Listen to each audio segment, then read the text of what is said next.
نحمده ونصلي على رسوله الكريم اما بعد فاعوذ بالله من الشيطان الرجيم بسم الله الرحمن الرحيم ربي اشرح لي صدري ويسر لي امري واحلل عقدة من لساني يفقهوا قولي اللهم فقهنا في الدين اللهم انا نسألك علما نافعا وعملا متقبلا ورزقا طيبا۔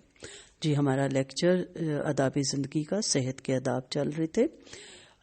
اب ہم اگلے پوائنٹ پہ آتے ہیں۔ میرا جو پارٹ اے ہے آداب زندگی کا صحت کے آداب، وہ ضرور سنیے گا تاکہ آپ کو اس کا دوسرا پارٹ بھی سمجھ آئے۔ ہم اب آتے ہیں، اپنے جسم پر برداشت سے زیادہ بوجھ نہ ڈالیے، یعنی جتنا آپ برداشت کر سکیں۔ یعنی آپ ہر کام میں ہاتھ ڈالیں اور کہ ہر کام میں ہی کروں اور مجھے کسی کا پسند ہی نہیں آتا اور اس میں اپنی جان ہلکان کر لیں، صحت خراب ہو جائے۔ کیا جی مجھے نہ کسی کی صفائی پسند آتی ہے، نہ دھلائی پسند آتی ہے، نہ پکانے کی جو ہے کوکنگ پسند آتی ہے، میں تو سب کچھ خود کرتی ہوں اور اس میں بالکل اپنے کھانے کا ٹائم ہی نہ ملے، اپنے ریسٹ کا ٹائم ہی نہ ملے۔ جسمانی قوتوں کو ضائع نہ کیجیے، ٹھیک ہے؟ یہ جو قوتیں ہیں، اگر آپ کو سہولت ہے تو آپ کچھ کام آپ کروا سکتی ہیں، کچھ خود کریں، اور ان قوتوں کو آپ دین کی تبلیغ میں اور اپنے آخرت کو بہتر بنانے کے لیے استعمال کر سکتی ہیں۔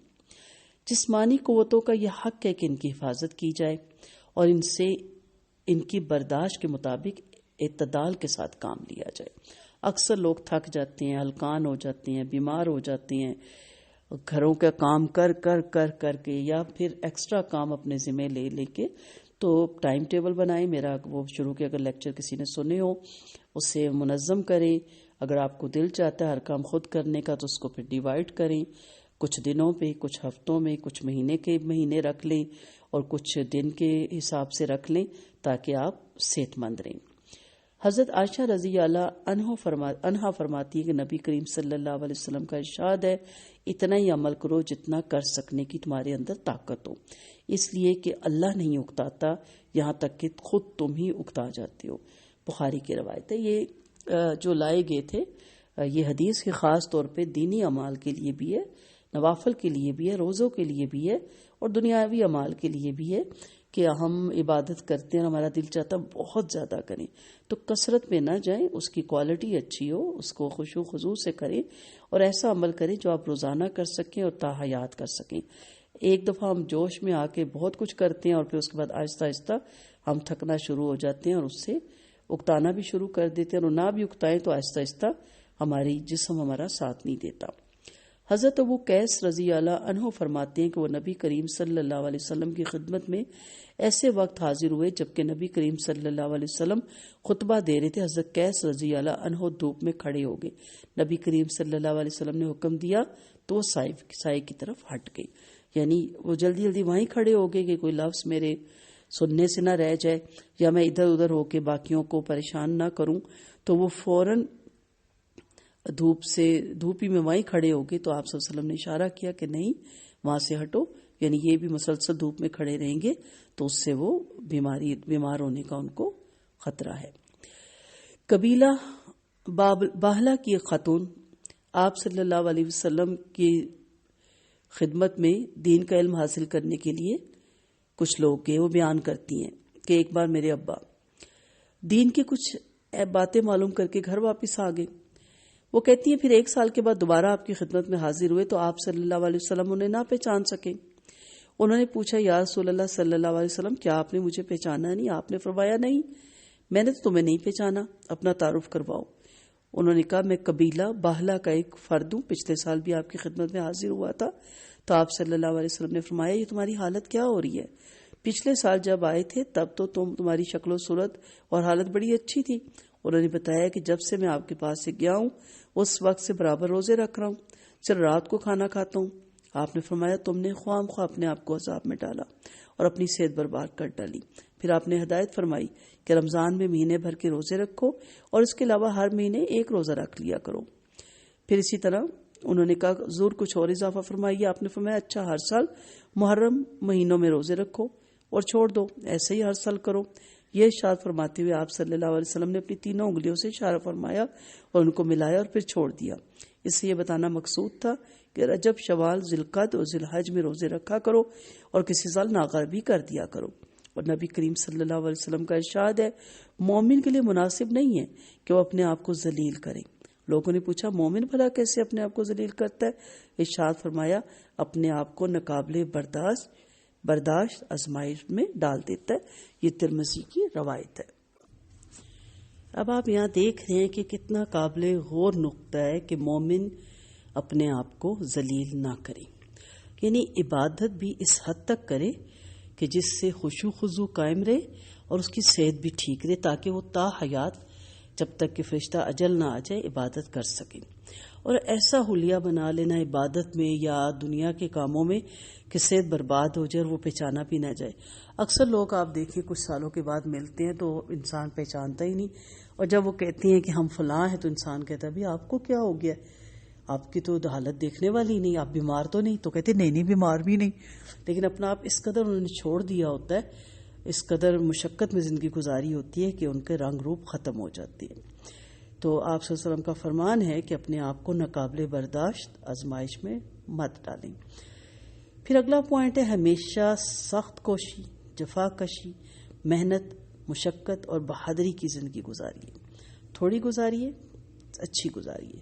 ہر طرح کی سختیاں جھیل لیں اور سخت سے سخت حالات کا مقابلہ کرنے کی عادت ڈالیے اور سخت جان بن کر سادہ اور مجاہدانہ زندگی گزارنے کا اہتمام کیجیے. آرام طلب، سہل انگار، نزاکت پسند، کاہل، عیش کوشی، پست ہمتی اور دنیا پرست نہ بنیے. اب یہ پوائنٹ تھوڑا ڈیفرنٹ ہو گیا. ہم اتنے سینسیٹیو ہو جاتے ہیں یا اتنے آرام طلب ہو جاتے ہیں یا اتنے صفائی پسند ہو جاتے ہیں کہ ہمیں کسی کے گھر بیٹھنا یا کھانا عذاب لگتا ہے، یا ہم اتنے کھانے کے شوقین ہو جاتے ہیں کہ عام چھوٹا موٹا کھانا ہم سے کھایا ہی نہیں جاتا. اکثر لوگ کہتے ہیں جی میں تو کبھی دال کھاتا ہی نہیں. اکثر لوگ کہتے ہیں جی میں تو سبزیوں کو کبھی منہ ہی نہیں لگاتا. ایسا نہیں ہونا چاہیے. مومن روکی سوکی دال ساگ ہر چیز کھائے، صاف ستھری کھائے، طیب کھائے، حلال کھائے، لیکن اتنا نازک نہ ہو کہ اسے ہر وقت ذائقوں کا پڑا رہے، اور اتنا نزاکت پسند بھی نہ ہو کہ کہیں جائے تو اگلوں کو بھی فکر لگ جائے، اور جانے والا بھی کہیں نہ جائے کہ بھی میرے لیے بڑے مسئلے ہو جاتے ہیں. تھوڑا سا اپنے آپ کو سادگی کی طرف لائیں. مجاہدانہ زندگی کو جو مجاہد ہوتا ہے وہ ہر وقت تگ و دو میں لگا رہتا ہے، اس لیے اس کو کبھی آرام ملتا ہے کبھی نہیں ملتا. اور جب آپ دنیا پرست بن جاتے ہیں نا تو پھر آپ کے لیے بڑی مشکل ہو جاتی ہے. اب جیسے ہم لوگوں کو اب اے سی میں عادت ہو گئی ہے تو بغیر اے سی سے بیٹھنا ہمارے لیے عذاب بن جاتا ہے. جبکہ ابھی بھی دیکھیں مزدور شدید گرمی میں، جون جولائی کی گرمی میں سڑکوں پہ کام کر رہے ہوتے ہیں، لک پگھلا کے اس پہ ڈال رہے ہوتے ہیں. بلکہ یہ کام ہوتا ہی سردیوں میں ہے تاکہ جلدی کام ہو، دن لمبے ہوتے ہیں، لک بھی صحیح پگھلے اور اس میں بھی وہ ٹھیک رہتے ہیں. اور جب رمضان آتا ہے بعض دفعہ شدید گرمی میں تو وہ ساتھ روزے بھی رکھ رہے ہوتے ہیں. تو کیا وہ انسان نہیں ہوتے؟ اصل مسئلہ یہ کہ انہوں نے اپنے آپ کو پست، آرام طلب، نزاکت پسند نہیں بنایا ہوتا.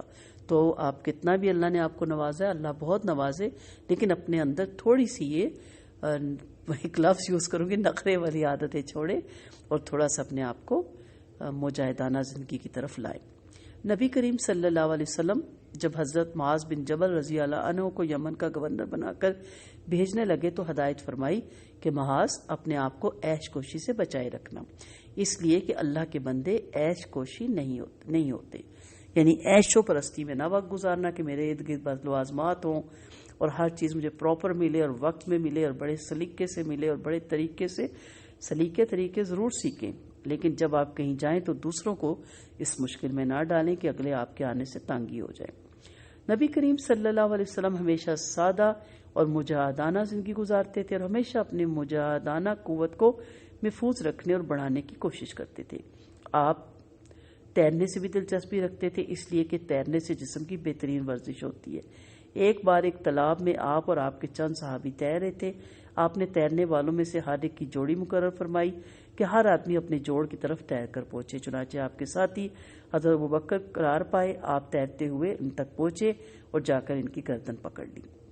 نبی کریم صلی اللہ علیہ وسلم کو سواری کے لیے گھوڑا بہت پسند تھا. آپ اپنے گھوڑے کی خود خدمت کرتے، اپنی آستین سے اس کا منہ پوچھتے اور صاف کرتے، اس کے بالوں کو اپنی انگلیوں سے بنتے اور فرماتے بھلائی اس کی پیشانی سے قیامت تک کے لیے وابستہ ہے۔ حضرت عقبہ فرماتے ہیں کہ نبی کریم صلی اللہ علیہ وسلم نے فرمایا، تیر چلانا سیکھو، گھوڑے پر سوار ہوا کرو، تیر اندازی کرنے والے مجھے گھوڑوں پر سوار ہونے والوں سے بھی زیادہ پسند ہے، اور جس نے تیر اندازی سیکھ کر چھوڑ دی اس نے خدا کی نعمت کی ناقدری کی۔ ابو داؤد کی روایت ہے۔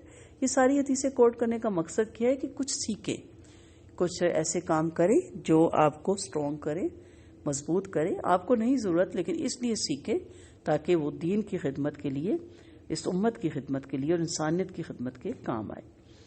حضرت عبداللہ بن عمر رضی اللہ عنہ فرماتے ہیں کہ نبی کریم صلی اللہ علیہ وسلم نے ارشاد فرمایا، جس نے خطرے کے موقع پر مجاہدین کی پاسبانی کی اس کی یہ رات شب قدر سے زیادہ افضل ہے۔ اب ہمارا یہ مسئلہ ہے، تیر تو دور کی بات، ہمیں تو کچھ بھی نہیں کرنا آتا، تو انسان کو تھوڑا بہت سیکھنا چاہیے ایسا فن۔ بہت پہلے ہمارے کالجز میں یہ ہوتا تھا کہ آرمی کی کلاسز ہوتی تھی اور سکھایا جاتا تھا، اور باقاعدہ وہاں سے آتے تھے آرمی کے ہی لوگ، اور پسٹل چلانا، بندوق چلانا، گن چلانا باقاعدہ ہوتا تھا۔ اب ختم ہوتا جا رہا ہمارے کالجز میں بھی، تو پھر اللہ نہ کرے اگر امت کو یا قوم کو یا دین کو یا ملک کو ضرورت پڑے تو بتائیں، ہم تو کچھ بھی نہیں کر سکتے نا۔ تو اپنے آپ کو تھوڑا سٹرونگ بنائیں مشکل حالات میں، وقت گزارول تو اللہ سے دعا ہے کہ اللہ کبھی بھی مشکل وقت نہ لائے، لیکن اگر آ جائے تو اس میں آپ کو وقت گزارنے کا طریقہ بھی آتا ہو۔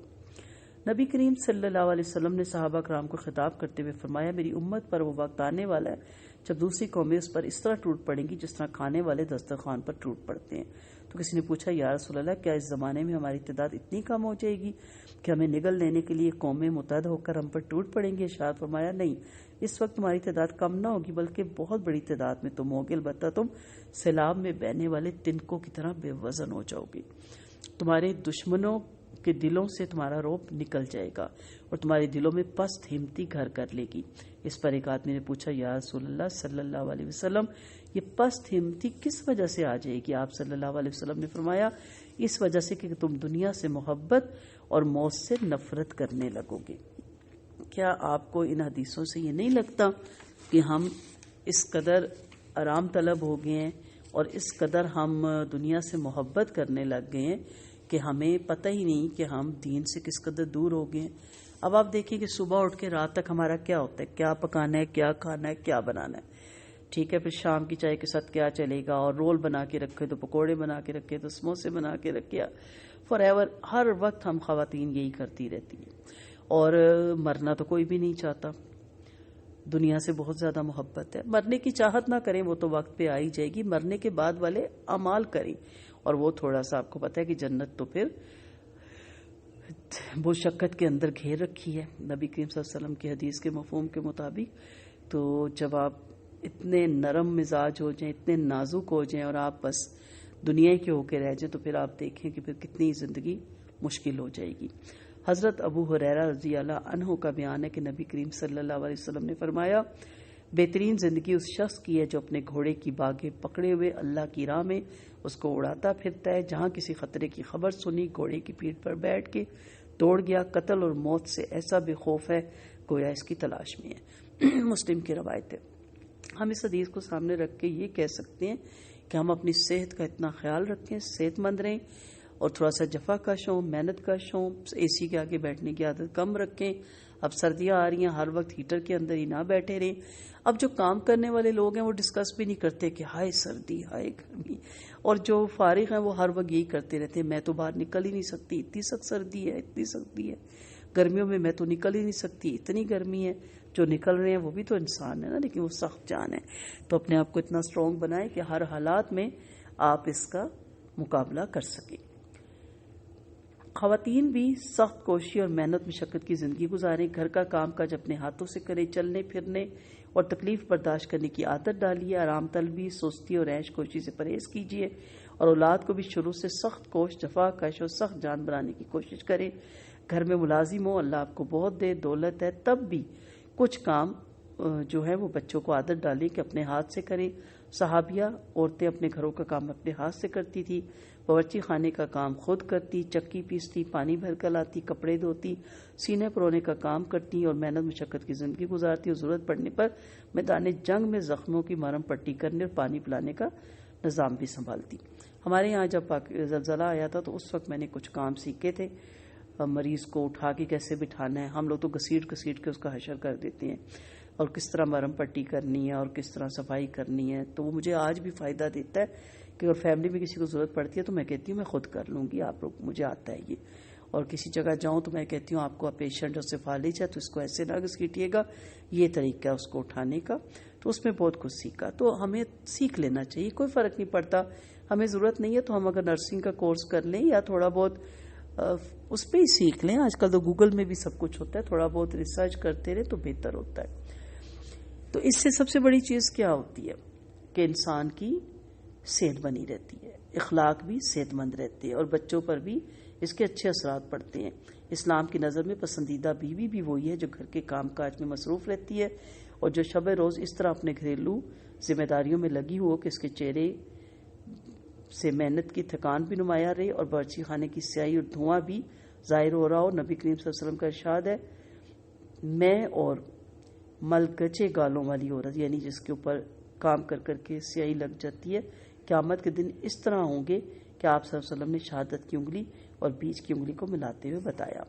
تو آپ کو کبھی ریجیکشن لگ رہی ہوگی ان باتوں میں، تو ہر اینگل سے آپ کو بتا رہی ہوں، کریں، اتنا کریں کہ گھر صاف رہے، اتنا بھی نہ کاموں میں لگی رہے کہ سٹور میں ہی گھسی رہے، الماریوں میں ہی گھسی رہے، اور حد سے زیادہ اپنے اوپر ڈالیں، ٹائم ٹیبل بنائیں، سلیقے سے چلیں، اپنے آپ کو بھی ٹائم دیں، اپنے آپ کو بھی صحت مند رکھیں، اور تاکہ آپ بچوں کی بہترین تربیت کر سکیں۔ انشاءاللہ ابھی بہت سے پوائنٹ ہیں، اگلی کلاس میں اس کا پارٹ سی میں آپ کو باقی پوائنٹس بتا دوں گی انشاءاللہ۔ السلام علیکم ورحمۃ اللہ وبرکاتہ۔